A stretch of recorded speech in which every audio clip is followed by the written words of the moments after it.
falta de sono já é uma epidemia. Quem dorme menos de 6 horas por noite apresenta riscos cardiovasculares, além de alterações cognitivas e do metabolismo.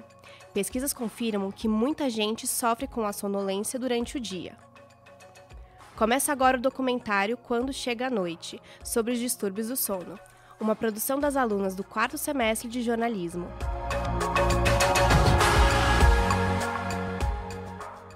Chamamos de distúrbios do sono todos os casos de irregularidade na hora de dormir. Na cidade de São Paulo, segundo o Instituto do Sono, 77% das pessoas têm algum problema relacionado à qualidade do sono, ou seja, não dormem bem. Estes dados se tornam ainda mais preocupantes se considerarmos que atualmente 20% da população economicamente ativa trabalha à noite. A estudante Gabriela Roberts sofre de jet lag por causa do trabalho. Ela enfrenta ciclos em que o horário de sono varia muito. Na prática, um dia ela tem sono à noite e em outros durante manhã ou tarde. Eu viajo bastante, tanto ao lazer quanto ao trabalho, e acabo sofrendo bastante com o fuso horário, porque é difícil se adaptar. Eu tenho um problema de enxaqueca, então se eu não durmo direito, eu acabo ficando com muita dor de cabeça e isso é um problema. Gabriela faz parte dos 63% dos jovens que sofrem com esse distúrbio, conforme pesquisa realizada pela SkinScanner. O jet lag é uma doença contínua de fuso horário. Com isso, o metabolismo como um todo não funciona, pois o corpo demora dias ou até mesmo semanas para se adaptar, e durante este período a pessoa pode sentir fadiga, irritação e insônia. De acordo com o neurologista Fernando Morgadinho, a insônia é outro distúrbio do sono bastante comum. Para ser insônia, você tem que ter ou uma dificuldade de iniciar, de manter, ou um despertar precoce durante a noite, mas obrigatoriamente tem que estar mal no dia seguinte. Se não tiver mal no dia seguinte, ele não tem insônia. Ele é um padrão de sono dele, normal. Você entendeu? Tem que obrigatoriamente ter repercussão. Se não tem repercussão, não é insônia. A insônia faz parte do dia a dia de 15% da população e é mais comum em mulheres. No geral, este problema se agrava com a idade. As causas variam. Entre elas, o uso indevido de medicamento colabora para a má qualidade do sono.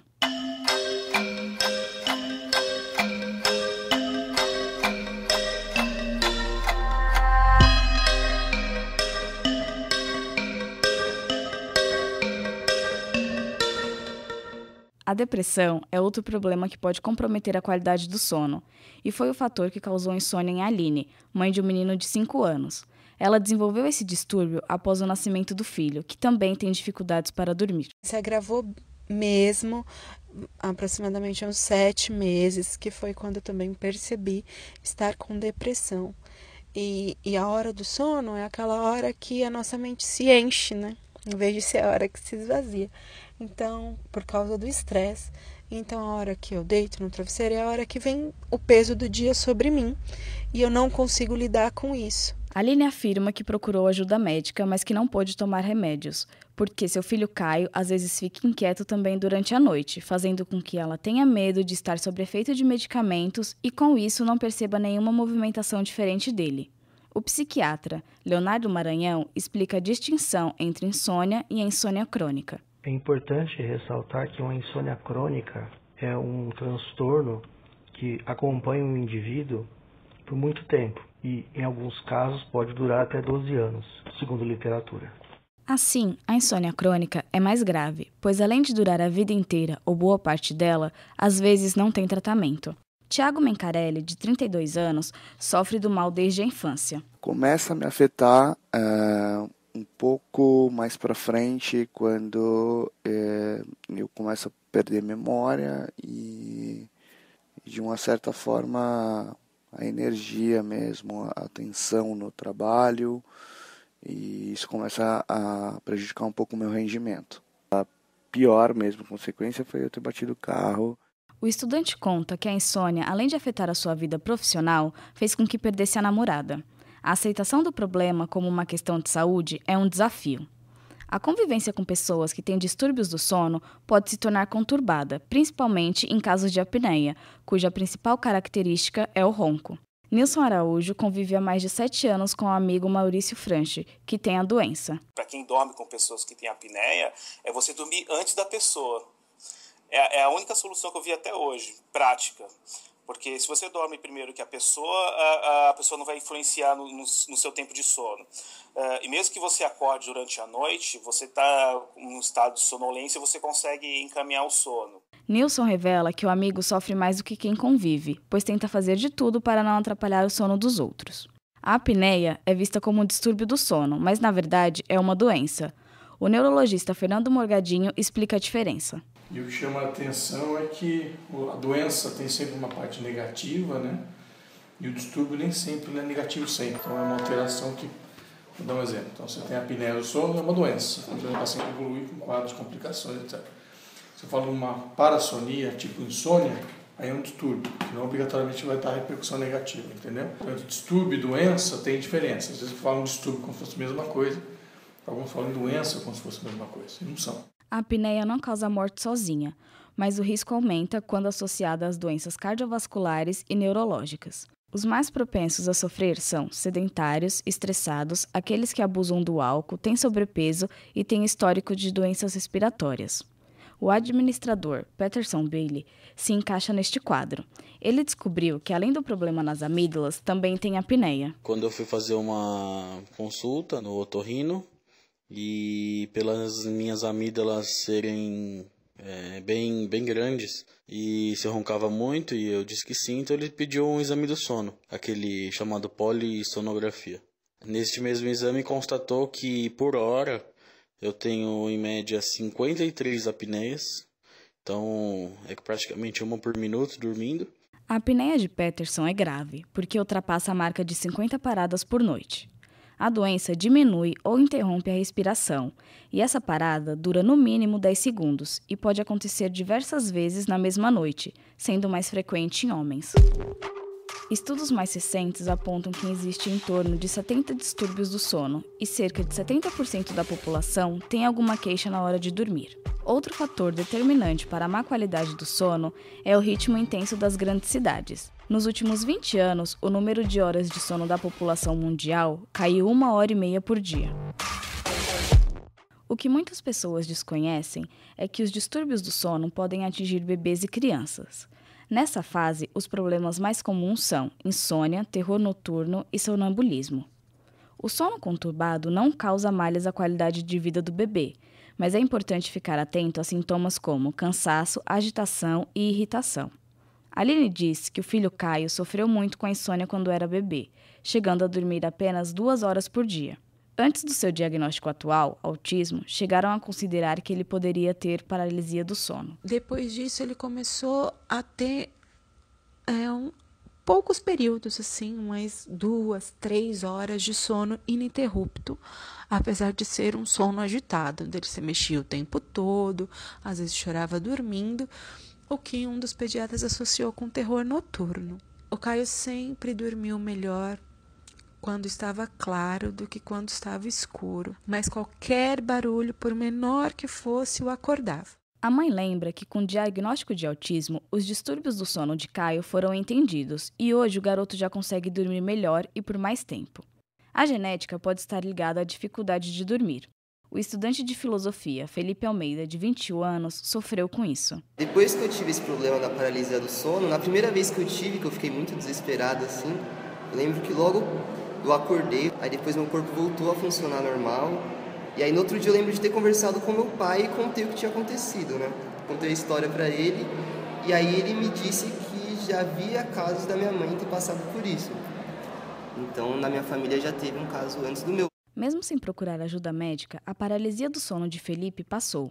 Ele conta também que ela era mais frequente quando ele estava nervoso, preocupado ou estressado por algum motivo. A paralisia do sono é uma desordem na fase do sono REM, ou seja, a pessoa está consciente, mas não consegue mexer o corpo por alguns segundos. Isso acontece porque durante o sono, o cérebro relaxa os músculos do corpo para repor as energias e pode falhar ao tentar despertar. Durante essa falha, a mente pode criar alucinações, ansiedade e até falta de ar. Você está ouvindo o documentário Quando Chega a Noite. No próximo bloco, as fases do sono e tratamentos para os distúrbios.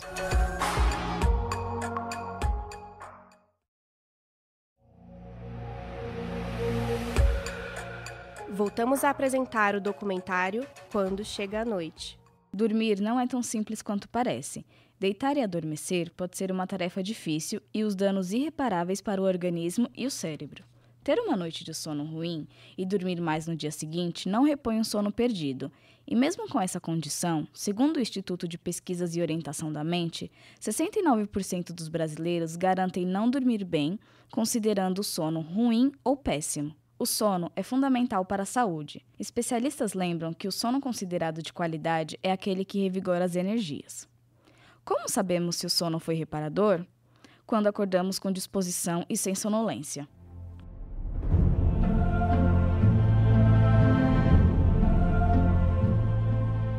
O sono é dividido em 5 fases e cada uma delas é responsável por uma atividade diferente. Por isso, é fundamental ter uma boa noite de sono, pois a cada interrupção, o sono retorna à primeira fase e o organismo deixa de obter todos os benefícios. Estimativas apontam que um ciclo inteiro se repete de 4 a 5 vezes por noite. O primeiro estágio faz a transferência da vigília para o sono. É considerado leve e por isso as pessoas podem ser acordadas facilmente.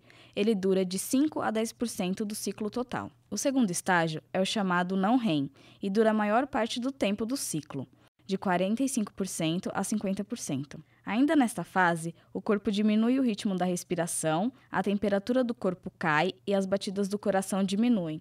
A psicóloga Cleusa Sakamoto explica a importância da terceira fase do sono. Nesse estágio do sono profundo, que é uma terceira etapa, a gente tem a atividade metabólica, né? Então o corpo começa a fazer coisas específicas, como por exemplo, fazer, né, a atuação, né, permitir a atuação do hormônio do crescimento.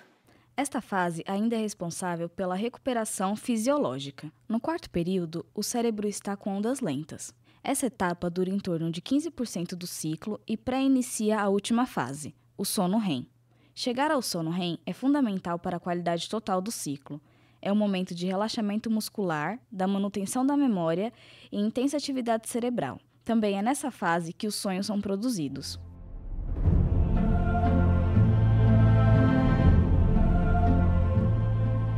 Com o avanço de pesquisas pela internet para o diagnóstico, algumas pessoas não procuram ajuda médica para entender a razão de algum distúrbio ou disfunção do sono. É o caso do auxiliar administrativo Gustavo Borges, que já sofreu de paralisia do sono, mas diz nunca ter se preocupado com o problema, mesmo sendo, segundo ele, assustador. No dia seguinte, eu já pesquisei sobre os sintomas, o que tinha acontecido, descobri que chamava paralisia do sono e que era comum, não era uma coisa grave de se acontecer, a não ser que atrapalhasse o sono de alguém. E nunca me atrapalhou. Eu nunca procurei tratamento, já acostumei a lidar com a situação, não acontece tão frequentemente. Hoje em dia acontece mais quando eu tiro algum cochilo durante a tarde. É quando acontecem mais essas crises. Gustavo não é o único. Segundo pesquisa do Instituto Ipsos, 80% dos brasileiros com acesso à internet usam a rede para buscar informações sobre saúde. É o uso do chamado Dr. Google. Eficiente em alguns casos, a consulta online não substitui o contato com o médico, que deve ser a fonte mais confiável para diagnóstico e tratamento. Pensando dessa forma, a jovem Morgana Dourado procurou ajuda para descobrir a causa de sua insônia. Eu estava sentindo muita dor de cabeça, muito mau humor, dificuldade nos meus relacionamentos, me prejudicando na escola. Quando chegou nesse ponto, eu vi que era necessário buscar ajuda e eu procurei a ajuda de um neurologista que me passou vários exames, de um psiquiatra, de uma psicóloga e de uma acupunturista. A estudante ainda lembra que, após as consultas, não teve prescrição de remédios logo de cara. Meu neurologista passou para mim a polissonografia. Fiz lá no Instituto do Sono, passei uma noite lá. Foi uma noite que eu passei ligada em equipamentos, desde o pé até a cabeça, a mão, toda a parte do meu corpo tinha equipamento ligado. Mesmo com resultado negativo para algo mais grave, Morgana foi orientada a usar medicamentos para o tratamento da depressão. O psiquiatra Leonardo Maranhão conta quais são os métodos alternativos mais utilizados. O manejo comportamental, que é um tratamento não farmacológico para transtorno do sono, consiste em 6 itens. Primeiro, higiene do sono. Segundo, exercícios ou atividade física regular. 3º, técnicas de relaxamento. 4º, terapia cognitivo-comportamental. 5º, restrição do sono. 6º, meditação ou técnica chamada de mindfulness.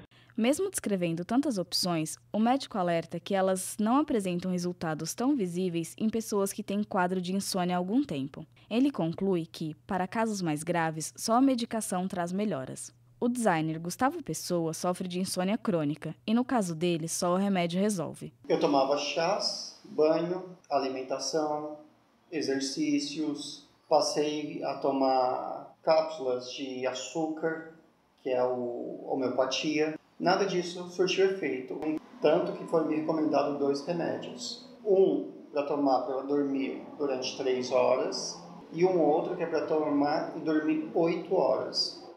Os medicamentos auxiliam Gustavo, porém o rapaz sofre com os efeitos colaterais, como dor de cabeça e irritação.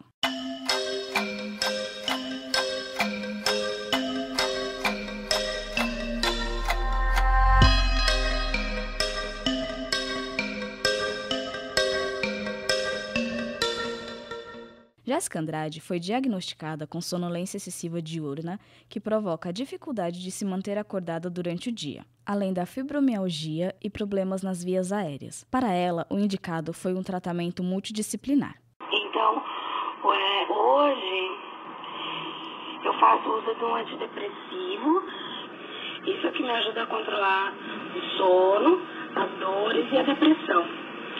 Eu também faço psicoterapia na abordagem cognitiva comportamental, que é grande parte do tratamento, e faço exercícios físicos regulares. Jéssica conta que, quando ainda estava descobrindo o diagnóstico, indicaram a cirurgia, mas por considerá-la agressiva não fez e hoje vive bem. Ela diz que deve isso à terapia. Leonardo Maranhão alerta para que outras terapias sejam testadas antes do remédio. Independente da idade, o manejo comportamental é a atitude primeira a ser tomada. Corrigir higienes e maus hábitos no sono tem como dever de todo médico clínico antes de pensar na prescrição de uma medicação. Segundo, introduzir atividade física regular é um fator extremamente importante, sobretudo para adultos e idosos. Nem sempre o tratamento com remédios é suficiente. Em caso de apneia grave, algumas vezes é preciso o uso de aparelho, o CPAP ou até cirurgia. Para Peterson, a única solução é esta, cirurgia. O que eu tenho que fazer, eu já sei, que é fazer a cirurgia, repetir a polissonografia e usar o CPAP, que é o aparelhinho que eu vou poder dormir com ele e respirar melhor durante a noite. Mas é um processo muito, muito bom e melhora a qualidade do sono, né? Mas ele me disse que a apneia em si não ia baixar bem, mas não ia acabar. Então, é um tratamento para a vida inteira. O rapaz ainda não realizou o procedimento e diz estar ansioso, mesmo sabendo que o problema pode não ser completamente resolvido. Existem medidas simples, mas que podem trazer grandes melhoras na hora de dormir. É a chamada higiene do sono, como explica o neurologista Fernando Morgadinho. Pode listar alguns, né? Sem alimentação copiosa ou pesada no início da noite, sem exposição luminosa com celular ou com tablet ou com computador, que tem muita luz azul, e a luz azul bloqueia a liberação da melatonina, que é importante para o sono. Evitar tabaco e álcool à noite. O médico ainda lembra que a atividade física na parte da manhã, conter a agitação e ansiedade e não pensar em horários ao se deitar ajudam muito. O que poucos sabem é que a exposição ao sol de forma consciente e moderada repõe a melatonina, hormônio que auxilia no sono. Em entrevista ao Globo Repórter, a médica Lia Bittencourt comentou a importância do diagnóstico e tratamento correto. Muitas vezes a gente recebe paciente tratando como um distúrbio psiquiátrico, você vai ver, trata a apneia, a pessoa melhora o humor, melhora a depressão. Então as pessoas não estão familiarizadas com essas queixas do sono e que poderiam ter uma qualidade de vida melhor, né? Os estudos sobre distúrbios do sono têm avançado bastante, mas ainda precisam de visibilidade, levando em conta que uma das principais reclamações de vários especialistas é que a população ainda não tem muita informação sobre o assunto.